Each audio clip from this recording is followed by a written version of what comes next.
I walk into my intervention 2 hours late. According to my friends, this is what I said. Okay. I'd just been to my drug dealer's apartment, so I immediately yelled out, "Before we start, can I go to the bathroom?" And they said no, and I said, "Ah!" Then this intervention lady that they'd hired runs up to me. She goes, "Hi." And I said, "Wrong energy." I walk into this intervention. Now listen, everyone there at the intervention is really worried about me. They're all concerned about my physical well-being. But I stroll in there, I am cocaine skinny with a new haircut. They've all been in heavy quarantine for 9 months. They look like shit. I was the best looking person at my intervention by a mile. Everyone there looked like Jerry Garcia. I walk in the room, there's 6 of my friends sitting there in person in New York, and 6 of my friends over Zoom from LA. You may be thinking, hey, if that was me, I would have been like, if you're so worried about me, how come you didn't fly in? Don't worry. I said that several times. I said that multiple times throughout the night. The intervention lady goes, "Here, let me show you your chair." I had a special chair because I was belle of the ball. And I'm about to sit down in my chair when a friend of mine in the corner goes, "I thought they were going to tackle him."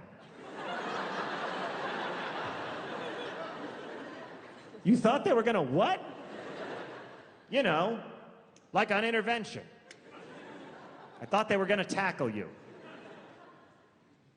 That's to catch a predator.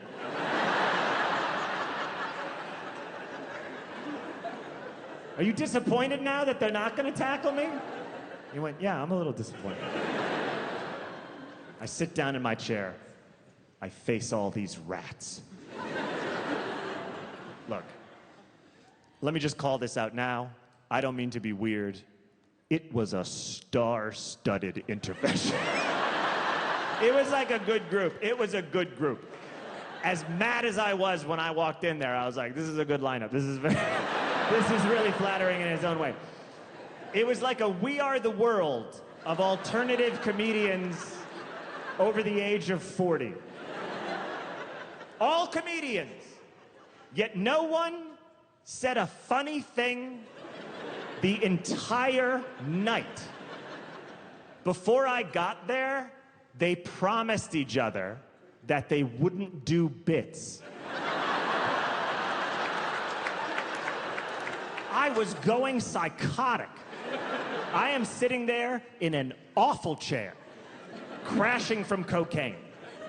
No one will let me go to the bathroom to freshen up.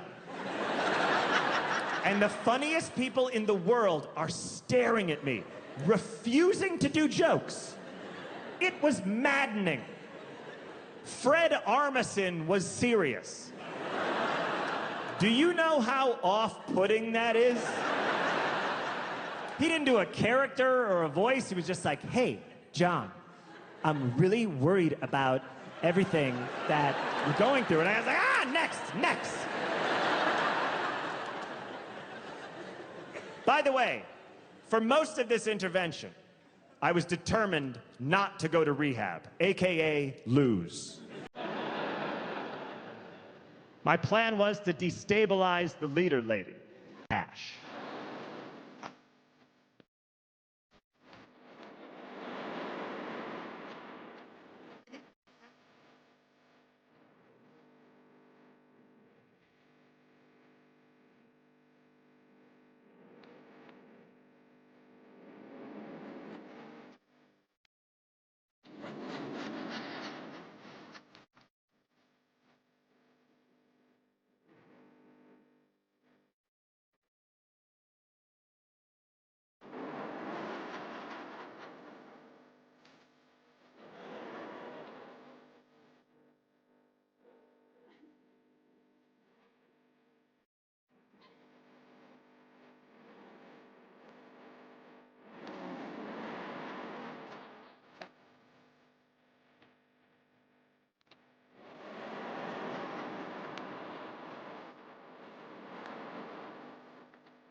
On like what?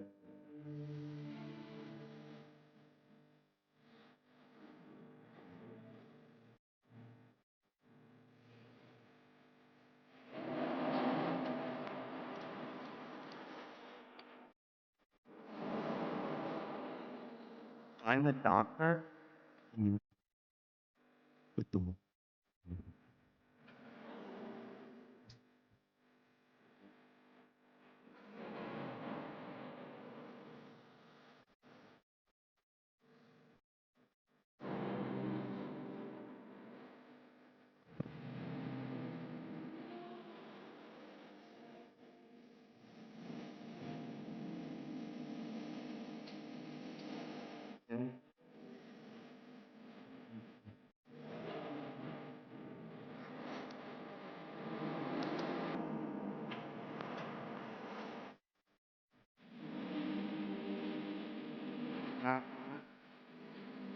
I had a doctor in New York City that just wrote me prescriptions.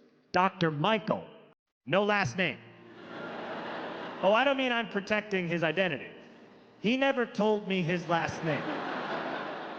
Even before the pandemic, Dr. Michael worked out of his apartment on 2nd Avenue. That's odd. I'd go to see Dr. Michael, and I'd knock on his door, and he'd always answer the door like this. He'd go, "My wife Minerva is sleeping." Like really paranoid. But he wasn't saying, "So keep your voice down." It was as if he was saying, "I didn't just kill my wife Minerva." So then we'd go into his kitchenette.